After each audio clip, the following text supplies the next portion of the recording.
What's up, guys? This is JD Rich coming back at you, man, with another One Piece discussion slash aftermath of the recent chapter we got, man. So, oh man, as we all know, the Kuja Pirates chapter got released a couple days ago. We finally got to see a interaction with Garp and Roger as far as them fighting each other and how the beginning of their rivalry somewhat started.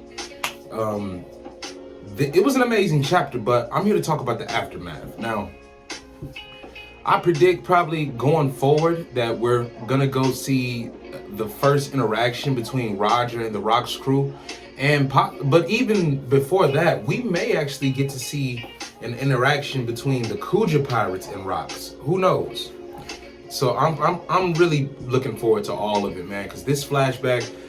We think we know where it's going, but we don't know exactly where it's going, but we have an idea of where it's going, you know. I know how that sounds just now, but man, what I love about the chapter itself, though, that recently happened, man, with 1156 is just how we actually see the dynamics of romance kind of, or the tidbits of predicted romance in the story. Because Roger liking Shocky kind of threw me off for a minute, but I would imagine that Roger had infatuation with like maybe lots of women, like just based off who he was. But just seeing that Roger liked Shocky, just imagine that. Imagine if Shocky got with Roger instead of Rayleigh. You know, I mean, that would, I don't know if that would like change anything for the story for me, but that would just be crazy though. But Shocky's with Rayleigh though. Now, with Rocks, I want to talk about what he was saying at the end of the chapter, the Day of Destiny. I think that a lot of people are sleeping on that term, the Day of Destiny, which coincidentally, I automatically think of the God Valley incident itself, because with everything that happened on that day, not just the battle itself, but the goal of Rocks, because remember, somehow the government stole something from Beehive Island, and I think it may have been a devil fruit. It may have been a devil fruit. Now, what devil fruit was it? Who knows? Some people are suspecting the pawpaw fruit and its importance, and you know, I wouldn't even be mad at that, possibly. But there are other fruits that were there that we don't know about yet, that have to be introduced into the story, that could have played a factor in why Rocks wanted to sail to God Valley finally to actually reclaim. Because I just believe this. I believe that the God Valley incident wasn't exactly a planned incident, meaning that Rocks only went there because of what they stole from him. If they didn't steal from him, what would have Rocks done? And the thing is, that day may have expedited the process of what Rocks was trying to do. Now, we know that Rocks was trying to take over the world, of course. Rocks wanted world domination, but not just for the sole purpose of just ruling the world. He wanted to overthrow the world government. Now, see, a lot of people would, you know, from what we've seen with Rocks so far, I really don't think he's an evil person. I really don't think he's an evil person at all. I just believe he's hell-driven on his goals. Yes, of course, naturally, man, because when you want something that bad, it's a burning passion inside of you that goes deep. Now, with like I was saying, with the government stealing from Rocks and stealing from the Beehive Island, how did they do that? And the thing is, when they did it, they had to send in somebody strong, but also somebody very good at like covert stealth. Because if you're gonna steal something from Beehive Island, something that Rocks covets, whether it be a devil fruit, some type of entity, or a divine contraption or whatever, you gotta have somebody skilled. You gotta have somebody skilled and somebody willing to defend themselves as well. Because one, from what we saw with Kyo, the hitman, and as that fodder character was telling them, the deeper you go into Beehive, the crazier the pirates get. You know what I'm saying? So when you wash ashore, you got the level 1 pirates, and then you just going forward until you want to reach Rocks. It gets harder and harder and harder, depending on the pirates you went into, because it's just a swarm of pirates. Now, how did the government steal from this man, and who did they send to steal it? Who did they send to steal from Rocks? Because remember, when Kong actually called Garp and told him that Roger was going to be at the God Valley, Garp didn't really care. He didn't have no concern for what Zebek was really going to do. until he learned Roger was involved. Because Garp even told him, like, yo, what did you expect? Y'all stirred up a hornet's nest when y'all decided to bother Beehive and whatnot. You know, I'm paraphrasing. But man, this was just such an amazing thought to me, because how can the Rocks outsmarted the government, taking that island from them, promising to give the island back. Yet he ended up backdooring them by taking over the island, and then also going to acquire 2 devil fruits that he needed. One, which was the devil fruit of Elbath, and the other we don't know nothing about. But I might just assume that the devil fruit of Elbath could possibly be what Rocks was after the day of the God Valley incident, because I think that was just pure accidental, coincidental, and just how can I say, it was expedited timing, basically, because we don't know if the day of the God Valley incidents was actually the day that Rocks was going to initial plan his official, okay, let's go overthrow the government now. Rocks only went there because of what they stole from him. And also with them stealing from him, like, you know, he did everything to go and get that back. But what made Roger and them come there? We know what made Garp and them come, because Kong called. But what made Roger go to God Valley on that day? What was Roger after? Because I would think initially he was just solely trying to trail Rocks and follow Rocks to get a rematch with him or whatever. But what was in it for Roger and his crew to go to God Valley? Because I don't think they were, because we know Rocks was after something that was stolen from him, but yet Roger headed there anyway. What was the deal between that? We have yet to find out. It's going to be released. But moving along, like I said, man, I predict in 1157 we may actually see why Gloriosa joined the Rocks Pirates. We may actually see the division between the Kuja, because I believe that Gloriosa, maybe the Kuja Pirates tried to take on Rocks, and he proposed the Davy back fight, and Gloriosa volunteered herself and wouldn't. And maybe it was Shocky that Rocks initially wanted, maybe, because I've heard theories that people are saying Shocky is Blackbeard's mom. I mean, I personally think that's bunk. I don't believe that at all. My personal theory on Blackbeard's mom, which I will make a video for, is that Blackbeard's mother actually died giving birth to Blackbeard. Yeah, I think that she actually gave birth to Blackbeard and died while holding a newborn Teach in her arms. Because I predict that Blackbeard's mom ate a devil fruit in order to birth him into the world. Otherwise, Blackbeard himself would be dead as like a newborn infant along with his mother. But I believe Blackbeard's mom sacrificed her own life eating a devil fruit to nullify birthing pains. Because Blackbeard has never slept. I didn't mean to go into this, but I'm gonna make a video about it. Blackbeard has never slept a day in his life, right? I believe his mom ate a devil fruit. I believe that completely has everything to do with the devil fruit. Now, back to Rocks. Rocks and company. Rocks, like I said before, I don't believe Rocks is an evil man. Even simply for wanting to take over the world, I don't believe he's an evil individual. However, I do believe that there is some goodness about him, especially with the fact that he actually views Harold as a friend. I can't say the same for anybody else in his crew. Maybe Whitebeard, who knows? I don't know. But Rocks doesn't view anybody in his crew as a friend, but he views Harold as a friend. Not just because he wants him to join him. He literally respects Harold. I think he respected Harold from the moment he saw him in the Holy Land after they had their clash. Because initially, Rocks was wondering, yo, you must be lost or something. What is a giant doing in the Holy Land? Because Rocks has a pretty good idea of how savage the Celestials can be, especially when wanting to take slaves from different forms of life, you know what I'm saying, and owning them as property and whatnot. And if Harold didn't get out of there, now I'm not saying Harold would have been captured, but luckily Harold did get out of there. But if, let's say Harold was captured, Harold would have been dogged out as a slave, man. I mean, there was ideas of having him stuffed as like a prize catch, ideas of making him a slave and a servant, yes, but Harold got out of there, and thankfully his Conqueror's Haki that he used to clash with Zevin, it really blew the place, you know what I'm saying, blew the place back. So W's for Harold. But Rock's viewing Harold as a friend, I think that is just a beautiful thing. And also, you got to remember, Harold actually fed the crew. Harold actually fed them. So, you know, when somebody gives you food, that goes deeper than beyond like kindness.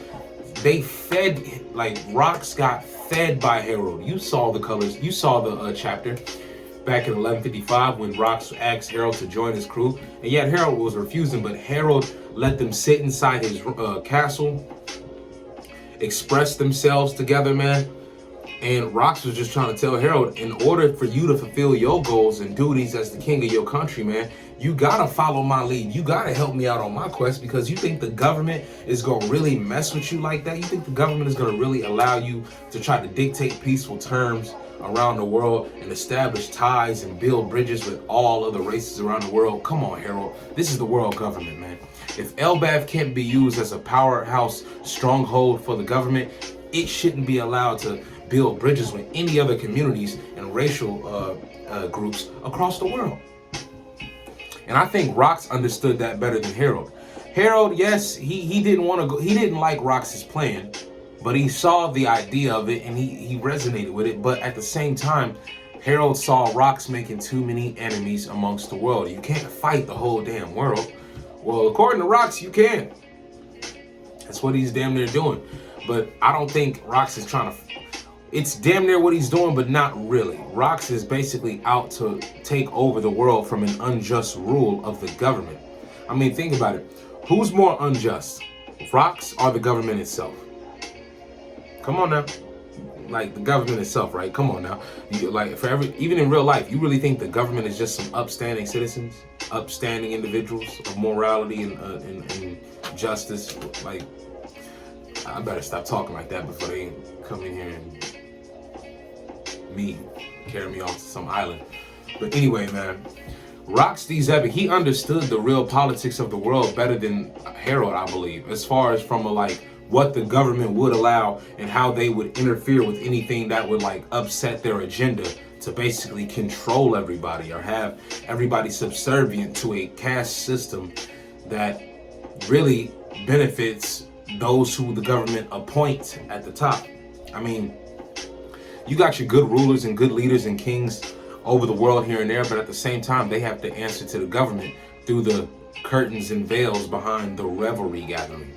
Because we all know that those revelries are manipulated. Aside from the issues that are being discussed in the room from the kings, we all know that the government manipulates that revelry to serve their own purpose and agenda. Now, moving on, there was something interesting with Emu and the Rocks interaction. We learned that Rocks is an adamant worshiper of Davy Jones. Davy Jones, man.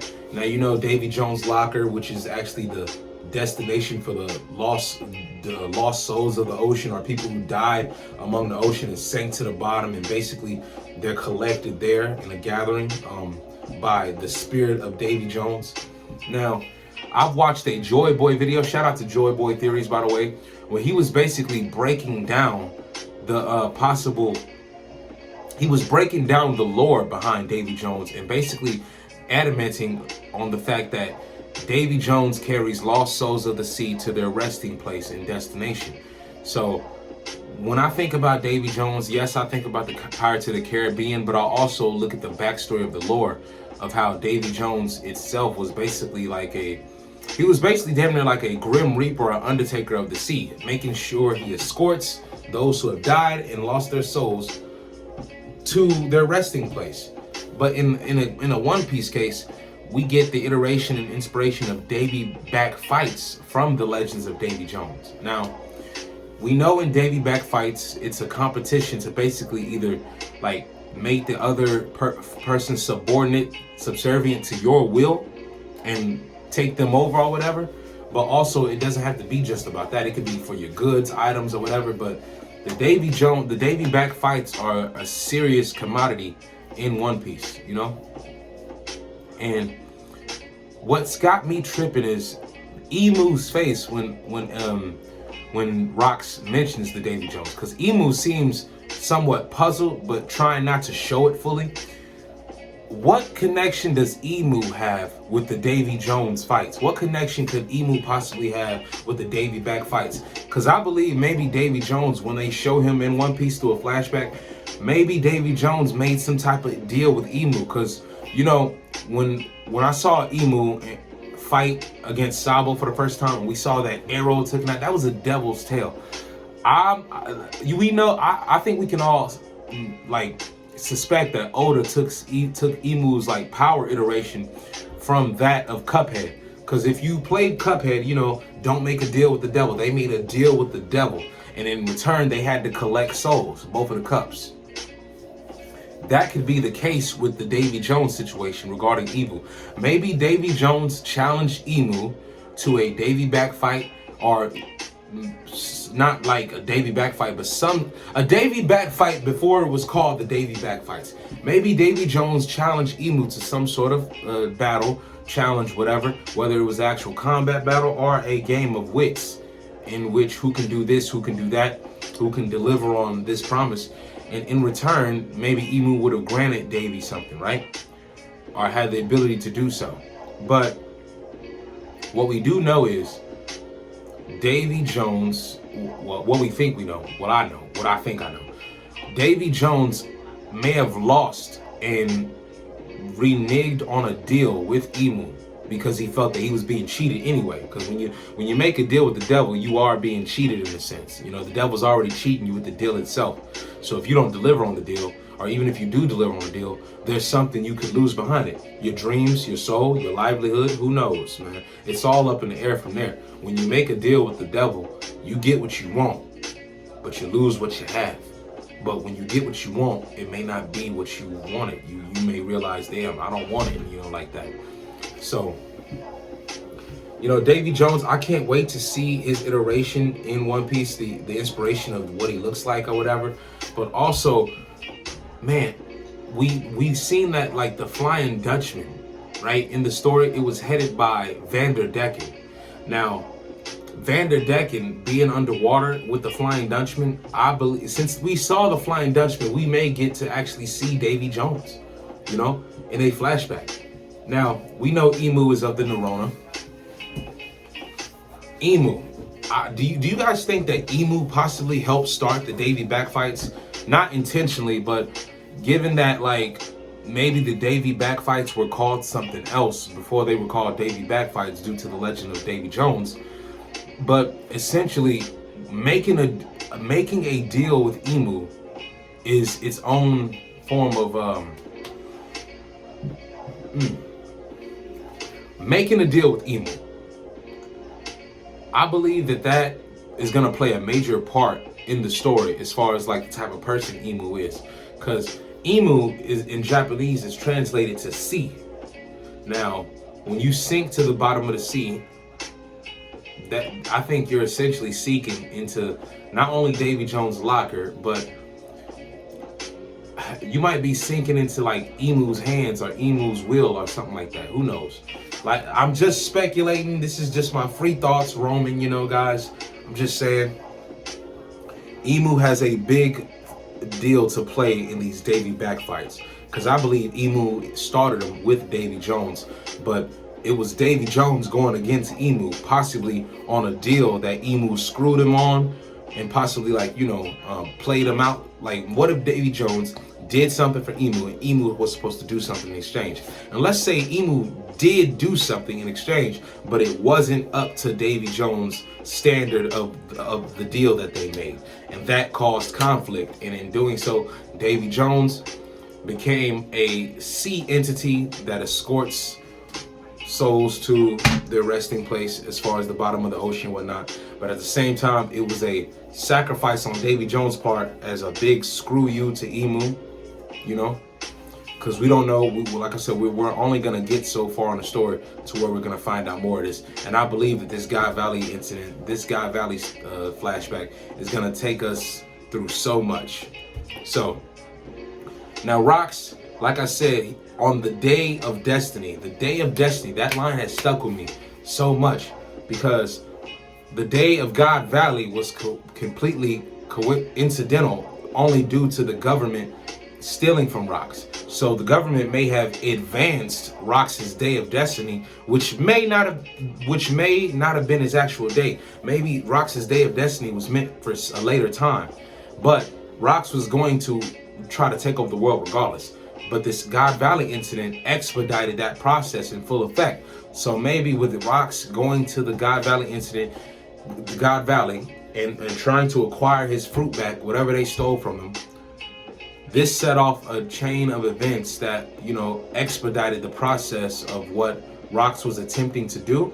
However, he failed due to his defeat by Roger and Garp. Now, Garp was only there because of Roger. I believe Roger was only there because of Rox. Maybe Roger wanted to confront Rox, because when you see in the flashback, bear with me, guys. Bear with me. Technical difficulties. Jesus Christ, man. We're good. We're good. We're still good. Now, man, sorry about that. Now, like I was saying, man, we know that Garp was only at God Valley because Kong told him Roger was there. We know that Roger came, well, for whatever his reasons outside of Rox, which we don't know. Roger was there for Rox for the most part. But I am very curious as to what other reason besides Rox did Roger have for being there. Because Rox solely went there to get back what they stole from him. But this set off the greatest battle ever seen, ever heard of, ever witnessed in One Piece. Because you got the God's Knights, you got the Marines, you got the Rox and Roger pirates. Now, we know that Garp and Roger protected the Celestials at that time, but did they protect the Holy Knights? I don't think the Holy Knights needed protecting, but who did the Holy Knights fight? Because I got a feeling that aside from the Marines, Rox and Roger pirates, all three triple threatened each other. I believe that they all three were unanimously against the God's Knights. I can surely predict that. I can surely see that. I could see all of them fighting each other, but having a mutual agreement to fight the God's Knights, but at the same time protect the Celestial Dragons from the Rox crew. So, yeah, man. These are just my afterthoughts from the chapter. I just wanted to talk to you guys today, just share some information with you. Now, as far as my prediction for the next chapter goes, I believe we're going to see more Gloriosa, more the Kuja, because they play a big factor in the fact that Gloriosa joined Rox. We're also going to see more Rox's preparation for his takeover, and we're also going to see more of Roger. So I predict that we may even meet Blackbeard's mother around this time as well, because in the recent chapter, Toritoma, it's already spread throughout the community that Toritoma is Luffy's mom. And I'm just going to put my full stake in it. I have no doubt in my mind that it is Luffy's mom. However, people are going to quickly say that, well, men can't be born on Amazon Lily. Okay. I believe Toritoma left Amazon Lily with Monkey D. Dragon because she wanted to see more of the world. Dragon probably showed her that, but also Dragon's charisma and who he was and his ideals and his beliefs probably inspired her to leave the country as well. So after Gloriosa, there was Shaki, then there was Toritoma, then there was Boa. Toritoma is the missing piece in the lineage of the empresses of Amazon Lily. And I just believe that, I believe as well as everybody else right now, most people, Toritoma is Luffy's mom. But I believe she gave birth to Luffy outside of Amazon Lily's borders, somewhere else. Who knows where Luffy was born at, like the island? Because maybe she had Luffy in the East Blue. Because like we know Luffy did grow up in the East Blue. Maybe Luffy was born in the East Blue. And if he wasn't born in the East Blue, born somewhere around the East Blue that wasn't where the Mountain Bandits were. Who knows? Now, Gloriosa. I have a theory that Gloriosa, even though Gloriosa was in love with Roger, and we know Roger ended up with Rouge, I still believe Gloriosa ended up with somebody of very great significance because, one, she went to the Rox crew, right?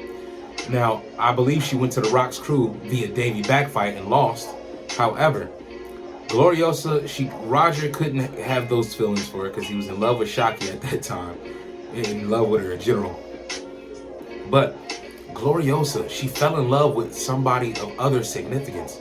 And go back to the God Valley flashback in one of the manga chapters where they showed the God Valley like events as far as people like docking their ships there at God Valley. You got Roger's crew getting off their ships. You got the Rock's crew getting ready to get off the ship and charge in. But when you look at Whitebeard in that panel of the Rock's crew closing in on God Valley, you see Stussy on his shoulder, but you see Gloriosa standing her ground in front of Whitebeard, remarking that Stussy sucks and she is a coward and whatnot. A lot of people took Stussy being on Whitebeard's shoulder as some type of crush, which she probably could have had. But I actually have a theory that Gloriosa and Whitebeard fell in love with each other and they had a boy, they had a son. And I believe that that son is none other than Kobe himself.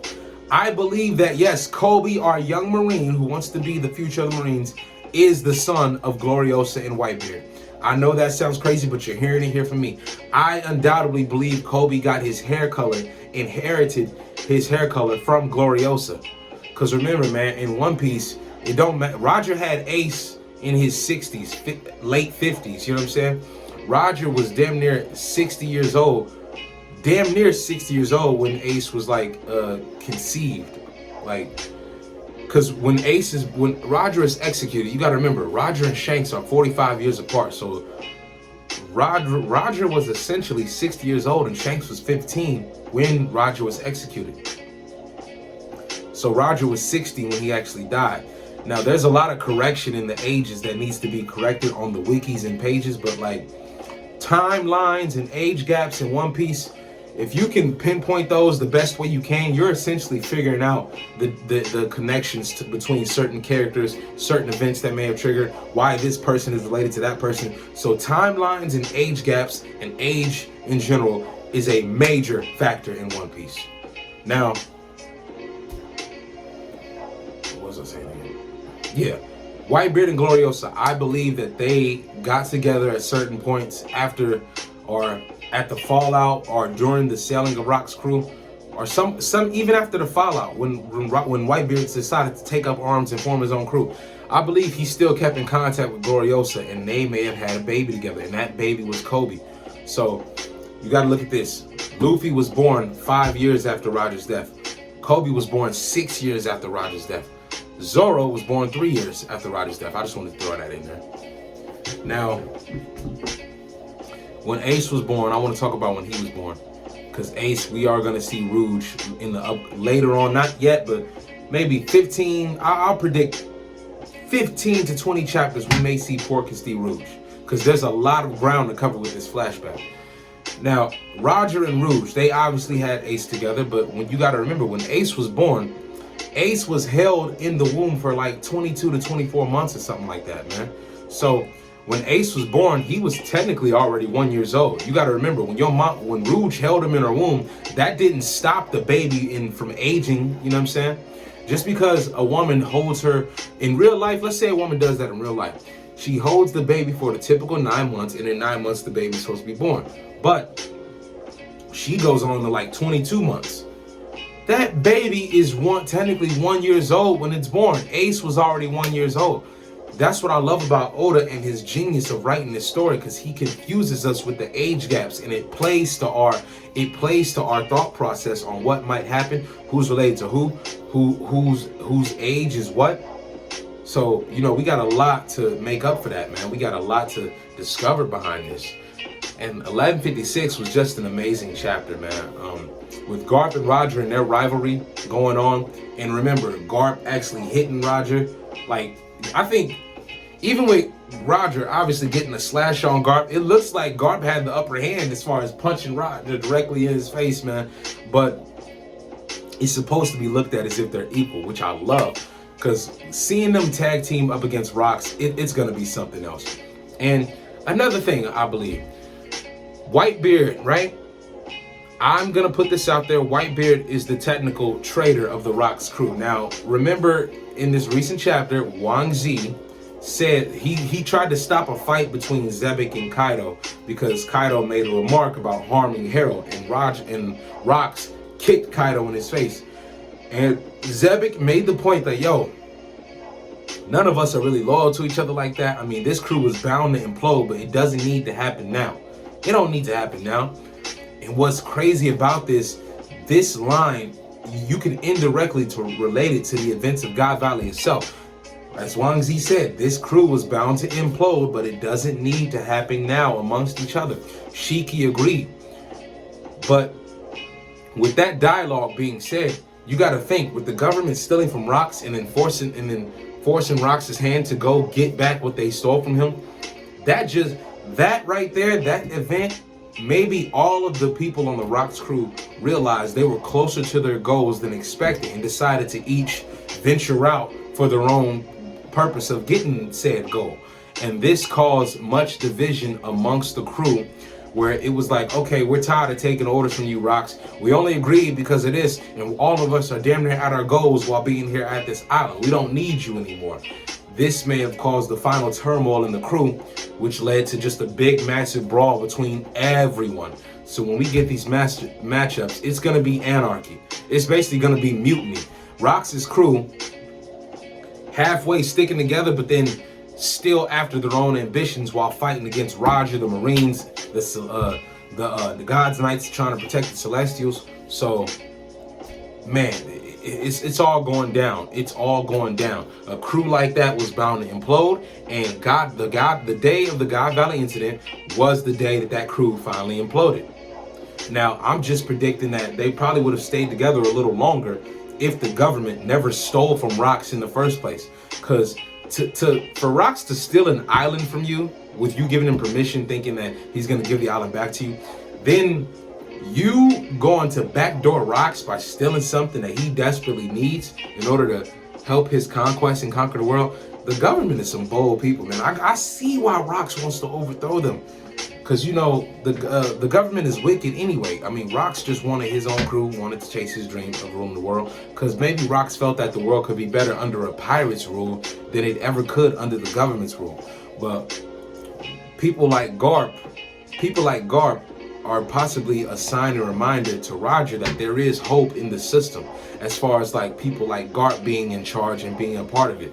So a pirate taking over the world isn't good really for anyone, I guess. But look at the government though. Look at the government. You know what I'm saying? Look at all the evil it does.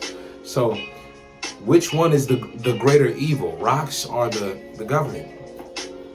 I mean, well, I wouldn't say greater evil. Which one is the more civilized evil, the government or Rox? I would go as far as say Rox is the better evil than the government, as far as like, no, not better evil, but it's, well, I'm using evil for the sake of comparison, but Rox wanting to do what he wanted to do, ruling the world, versus the government ruling all over the world, which we already inhabit.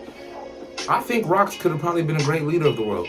Probably could have been something else. It would have been nice to see. But we don't get to see that because Rox was defeated at God Valley. Now, the government, they're lucky for stealing whatever they stole from Rox, because honestly, if they didn't do it, Rox would have found his way around to getting whatever else he needed in order to take them on. Because we know that he still needed the giants of Galila. We know that he needed a devil fruit from Elbaf, which he needed Harold to eat. And Harold, I don't believe Harold ate it. You know, I don't believe Harold ate the national devil fruit of Elbaf. Now, as far as this other devil fruit that Rox was going after, maybe Rox did achieve that, and maybe that devil fruit, which we don't know about, was stolen from the government, and Rox went to go back and get it. Man, so we have so much more to look forward to with this flashback, and in 1157, I predict that we're gonna see more from Roger's perspective on Zebek, because we might even get a chance for them to meet. Like they have to meet. If Oda puts off the flashback of them meeting and we still get more Kuja pirates and even a Marine chapter where it's like focusing on Garp, I wouldn't even mind that at all. I would love that. I would love that as well. Maybe we'll get the Marines briefing Garp on Zebek, and we'll see Garp's nonchalant attitude towards Zebek as well. Because as long as you're a pirate, you're a threat. But at the same time, Garp doesn't really care. His care is for like Roger. Because I think it's more than just Roger being a pirate to Garp. Roger is essentially the rival that Garp never really had inside the Marines. So we got a lot to cover, man. We got a lot to cover. Like I said, this is just free thought, free expression. You know, my thoughts on the chapter, my thoughts on what might happen next. Just an update in general, man. It's just a friendly discussion, you know, of us chopping it up. So let me know what you think will happen in the next chapter. Also, let me know your thoughts on anything that stood out to you in the recent chapter that let out, 1156. Because, like I said, one thing that stood out to me was, and as well as everyone else, Toritoma being an empress at that. So Luffy's mother is technically royalty. Luffy is technically a prince of Amazon Lily, or he might be the first king. But you got to watch out because Gloriosa gave birth to somebody too. Gloriosa has a son. I still predict that Gloriosa and Whitebeard are Kobe's parents. And I'm gonna die on that hill, man. Can't convince me otherwise. And I believe Emu started the Davy back fights due to a crooked deal that was made between him and Davy Jones. And since Davy Jones was around with Emu, because we don't know how old Emu is, but I predict Emu has been around for like 400 years plus or so, because Emu knew Joy Boy. Emu knew Joy Boy. Emu fought Joy Boy. What if Joy Boy and Davy Jones knew one another? What if they knew one another? Because a lot of people have been saying, what if Joy Boy is Davy Jones? But I mean, if that's the case, I wouldn't mind. I don't think that really affects the story that much for me. I think it adds great emphasis and detail to the story and changes the course of some things. But Joy Boy, I believe it'd be best if Joy Boy and Davy Jones are just two separate people. And maybe they both had gripes with Emu, and due to Davy Jones possibly making a bad deal with Emu, he was forced to fight Joy Boy, and maybe Joy Boy beat Davy Jones, but also Davy Jones went back to fight Emu and lost. But not just fight Emu, I believe Davy Jones fulfilled a certain promise or unfulfilled it, but only because Emu, he fulfilled it because he thought, I believe he fulfilled a promise or deal to Emu because he thought Emu was going to grant him something. But also Davy Jones could have not fulfilled the deal that he made with Emu because he saw that Emu was playing him. Think about it, man. You make a deal with the devil, you're almost cooked if you can't outwit the deal. Because there's always a way to get out of a deal with the devil. There is, you know, if you're willing to, I guess, repent in a way. Because I would assume making a deal with Emu involves losing your dreams, losing your ambitions, your aspirations, as well as like your livelihood, of course. But to lose your dream, you may as well already be dead. Yeah, man, that's all I got for right now. I'm just talking today, man. I just felt like I wanted to share some thoughts with you guys. Just wanted to get some feedback, get some opinion, you know. I love the support of the channel. I love all of you out there, a part of this community. This is an amazing story. We're in for a great ride, and there's no break, so we're getting that chapter this week, and I'm going to be all over that. Now, I am going to be dropping future content involving Shanks and Mihawk, Zoro and Mihawk, their connection and their story, and also I'm going to be talking about Blackbeard and his devil fruit as well. Devil fruits, because I'm going to be talking about the fruit that Blackbeard was born with. A lot of people think that Blackbeard has only 2 devil fruits, but no, he has 3. There's a devil fruit that he was born with, which allows him the ability to eat other fruit. I'm not saying that the devil fruit he was born with gives him the power to consume other fruits, but I am saying that because he was born with a possible devil fruit, his body has the his body can naturally it's just special enough to consume other devil fruits. So being born with a fruit, that's got to be something crazy, and it's got to be something altering to where you're an exception to the rule as far as how many devil fruits you can consume. Now, you have the same weakness to the water as everyone else. However, since you were born with one, it's already in you. You were just born with it. You didn't really eat it. Your mother ate it. It went through the umbilical cord and now transmitted its essence into you. You are a special kind of being. You are a special kind of being off that alone. So that's all I got for today, man. Let me know your comments and thoughts below. Are you excited for the next upcoming chapter? I know I am. I cannot wait. And like I said, man, I predict we're going to get more rocks. We're going to get more Kuja pirates. We might just get a marine chapter focusing on Garp and the events going around the world as far as the perspective of the Marines and how they're viewing both the Rocks pirates, Roger pirates, and the Kuja. So we're gonna get a lot of good stuff. This is the best. I think this is probably the best flashback arcs we have yet to experience, that we are experiencing. Much love, you guys. This is JD Rich. I'm signing out with you. And remember, guys, a piece of life is life in one piece. Peace.